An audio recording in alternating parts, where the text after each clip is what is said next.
Hey, good evening, y'all. Good evening. I am back again to share what's on the heart of the Father. This is day 5 of heart work. And heart work, again, if you don't know, is just the art of preparing your heart for purpose. It's the art of hearing God's heart for you. And many of us want to walk in purpose. We want to walk in impact. We want to walk in a life of promise and live those bigger dreams that God has placed on the inside of us. But oftentimes we don't really know how to hear God clearly enough to even see what those plans look like. And I know we talked about yesterday, we talked a little bit about how to get a vision for your promise, like what that looks like. How do you even go about it? And I shared with you all yesterday that in order to get a vision, you got to seek God. You got to seek the Lord. He's the only one who knows your future. He's the only one that knows your present and knows every step in between. He's the only one who can give you the correct vision for your life and for your future. So when I was asking God today, like, what's on your heart for your daughters today? Like, what are you thinking? What do we want to share? Because you know it's 11:30. I'm getting on here late and I don't want to be on here all day. But I just wanted to know what was on the Father's heart. And immediately when I was getting into the Word, I came across Isaiah chapter 26. And it stood out to me because the title of that chapter is A Mind Stayed on God. And that's in my King James Version. But it's a mind stayed on God. And that right there just like stood out like a sore thumb to me. So I want to read, it's going to be Isaiah chapter 26, verses 1 through 4. Okay. It says, "In that day shall the song be sung in the land of Judah. We have a strong city. Salvation will God appoint for walls and bulwarks. Open, ye gates, that the righteous nation which keeps the truth may enter in. Thou wilt keep in perfect peace, whose mind is stayed on thee, because he trusts in thee. Trust in the Lord forever, for in Lord Jehovah is everlasting strength." This was so good to me and so timely with everything that we've been talking about over the last 5 days. You know, we've talked about the pruning seasons that you go through. We've talked about what your purpose is. We've talked about, you know, what it looks like when God is replanting you into a new area, a new season where you're closer to him so you can really understand who he's created you to be, and you can get the proper view and idea and understanding of who he is too.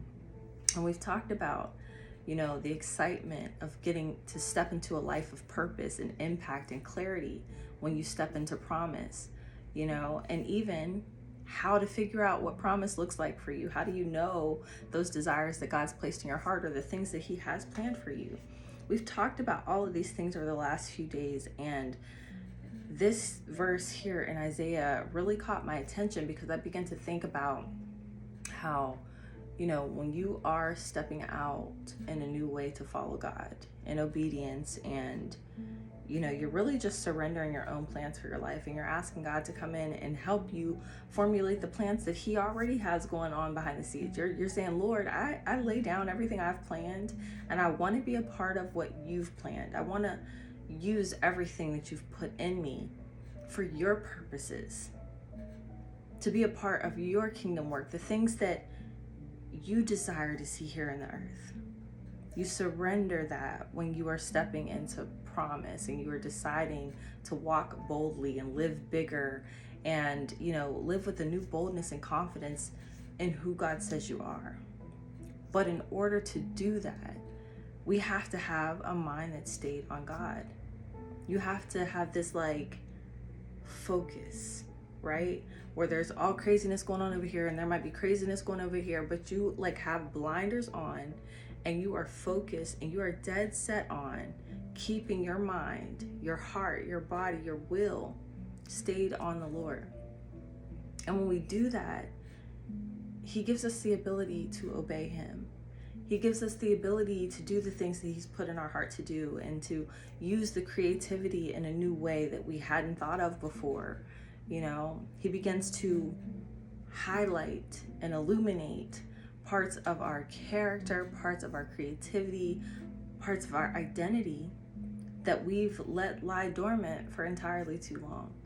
He begins to illuminate that and breathe new life into those areas. He begins to ignite this new fire and curiosity inside of you, not only for his word, but for, all that he has planned for you. You just want to be a part of whatever he's got going on, and you really begin to desire him. But it all kind of circles back to having your mind on him and really thinking about the Lord and considering his ways and considering, what it is that he is calling you towards, what he's drawing you towards in this season.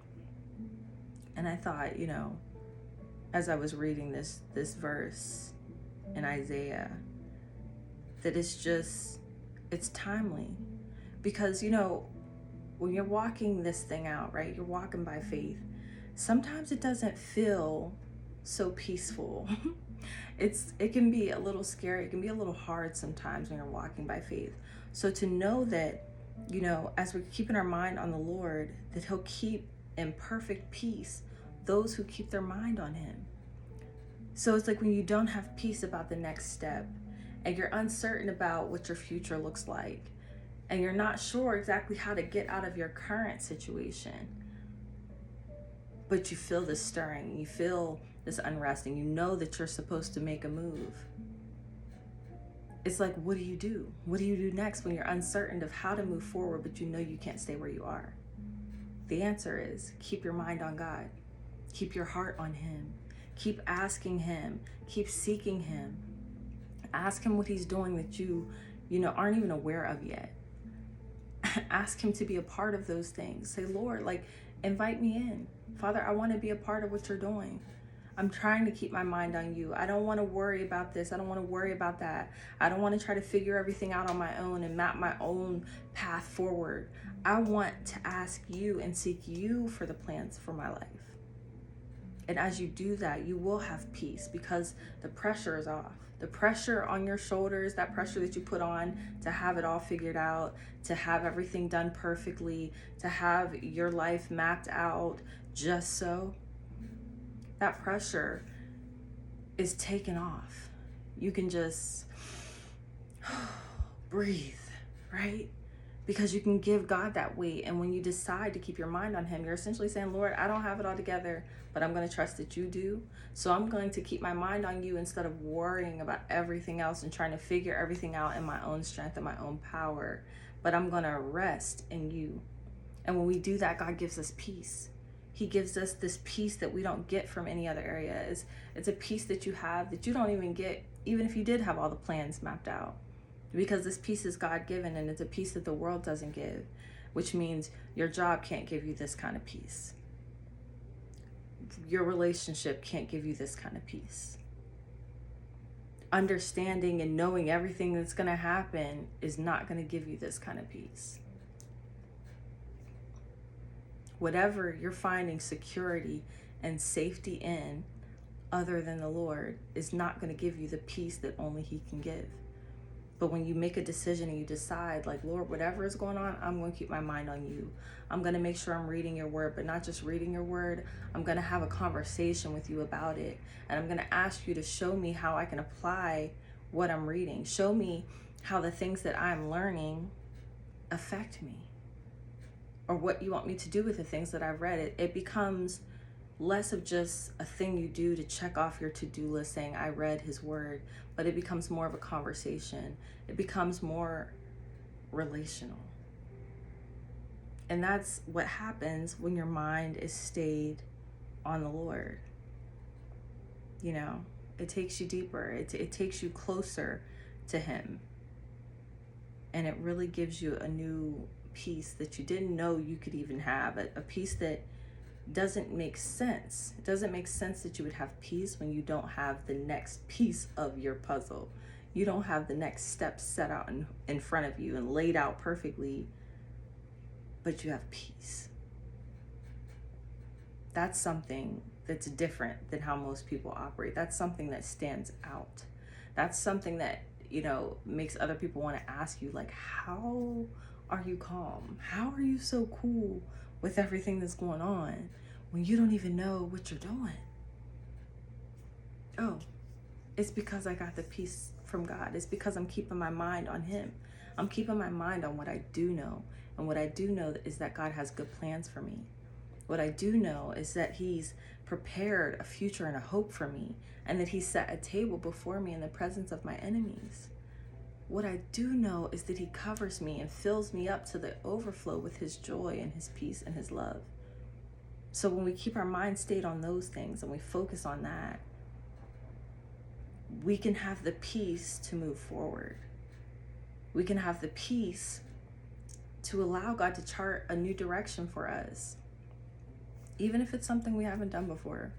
Even if we don't know what that new path looks like. We have no clue what's up ahead. But because we decided to keep our mind and our heart on him, he allows us to move forward with such a peace. Not perfection, but peace. And sometimes when you're following God in a new way, and he's calling you into this new level of purpose and promise, you're not going to move perfectly. It's not always going to be completely polished and completely perfect. No. But God isn't looking for perfect. He's looking for obedience. He's looking for a daughter who would just say, yes, Lord, I'll go. Yes, Lord, I'll start the business. Yes, Lord, I'll encourage the women that you've called me to. Yes, Lord, I'll write the book. Yes, Lord, I'll raise the children. Yes, Lord, I'll honor the husband. Like, God is looking for your yes. He can work with the messy middle parts, right? He can work with it. He knows you enough to know that when he asks you to go, it may not be pretty all the time. It may not be perfectly polished, but he can deal with imperfections, but he can't deal with disobedience. So when you decide to say yes to God and you decide to keep your mind on him, you're saying, Lord, I'll take action even if I don't know exactly how to do it, or I've never done it before, or I feel like I want to make it more perfectly. But you're saying, Lord, I'll take action even if the action is imperfect. I'm going to move because I heard you say move, and I want to be in alignment with you, and I want to keep my mind on you as I do it. God can work with that. He can work with that. You don't have to be perfect. You don't have to have all the answers. You don't have to know exactly what it looks like. You just need really to know him. The more you know God, the more you spend time in his presence and time with your mind stayed on him, the more confidence you will have to move forward. And you will feel this grace that he's giving you to be able to move and still, like, okay, maybe I'm mess it up a little bit. Maybe I'm not going to get it just right all the time, but you'll know that you have this grace from the Father to do the things he's calling you to do because you know him and you know his heart. And at the end of the day, if you don't know nothing else about your future or nothing else about how to get out of your present, when you know the Lord, you know that he loves you so much. You know that his heart is always for you and to bring you into a prosperous land, to make you prosper, to make you multiply, to make you fruitful. When you know the Lord, you know that his plans are good for you. But that comes with keeping your mind on him, keeping, the word in front of you, whether you're listening to the Bible audibly. I like to do that sometimes, or if you're reading it, whatever, but it's just keeping the word in front of you. And it's cool to listen to other people and all the things and get edified by other people, but there's something special about, getting your Bible, getting in your word and saying, Lord, talk to me. Talk to me. Make your word come alive to me. Help me to see you in a new way when I read, so that my mind does stay on you all day. So that when I read something, that you pique my interest or you spark my curiosity in such a way that throughout the day I'm talking to you about it. I'm asking you questions, and I'm trusting that as I keep my mind on you, that you're filling me up, that you are healing my body, that you are restoring my mind, that you are encouraging my heart, that you are replenishing every area that feels empty. But that happens, again, when we keep our mind stayed on him. So y'all, I said I wasn't going to be out here long tonight, so I am going to make this quick. I really just wanted to hop on and just share the heart of the Father with you. and to share with you that, like, as you keep your mind on him, that's going to be the easiest way to be able to hear him more clearly. The more you're focused on him, the more you're reading his word, it's like you start to learn his voice and you learn how he speaks to you. And honestly, that's the biggest key to being able to walk in a new level of impact and promise and purpose for your life, a new level of clarity, and just feeling full in the very things that you're putting your hands to. That happens when you learn to hear God clearly. When you hear him and know him, then you're able to act on the things that you hear. You're able to take the next step in obedience because you hear the Lord clearly.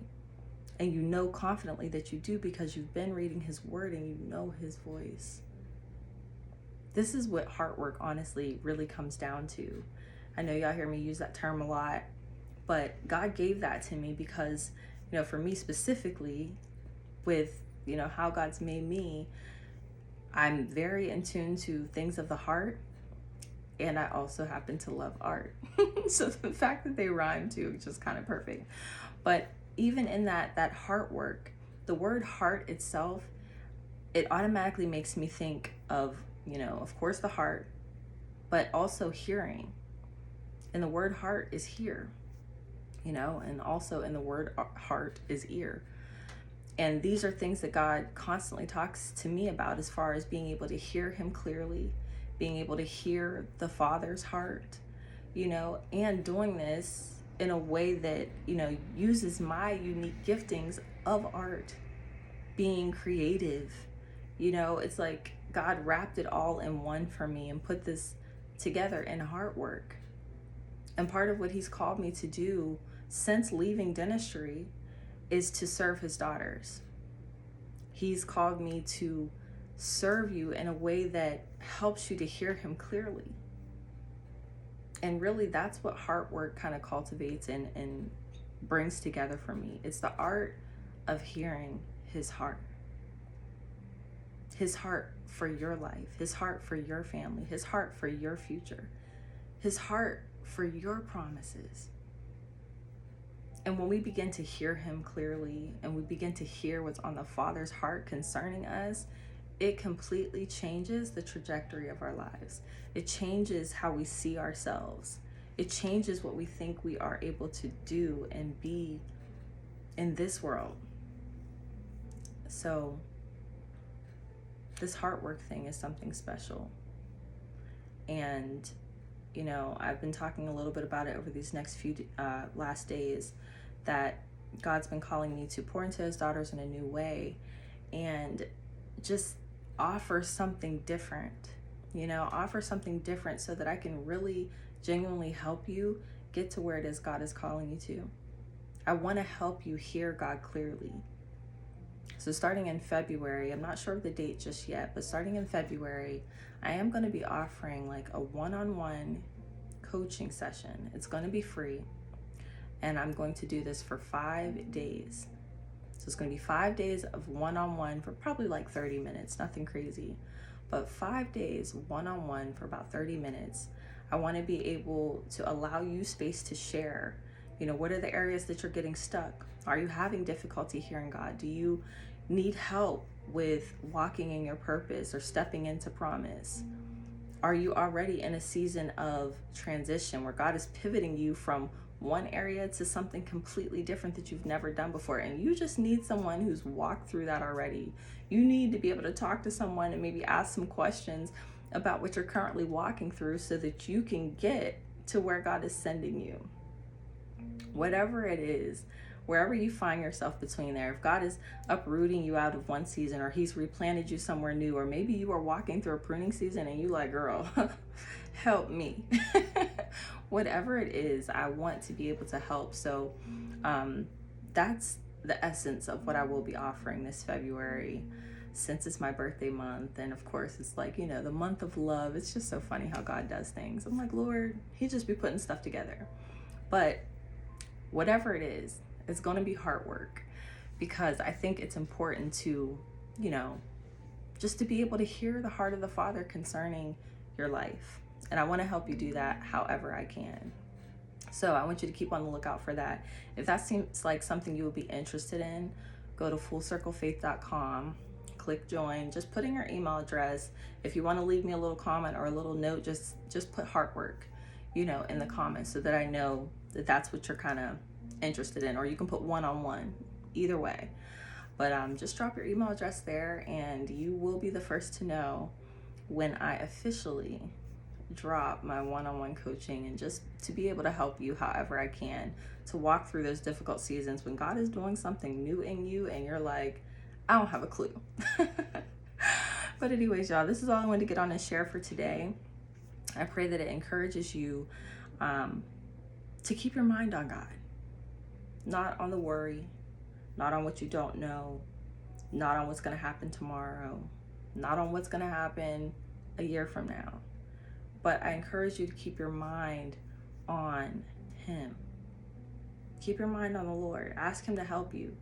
Ask Him to help you keep your mind on Him. Ask Him to give you something specific for you.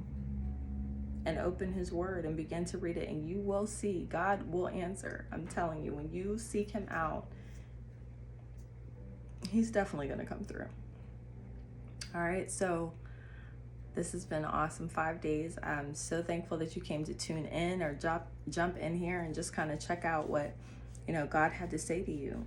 And I pray that it hits your heart in such a way that, you're compelled to act. You're compelled to reach out, to seek Him more and see what else He has for you, what else is on His heart for you.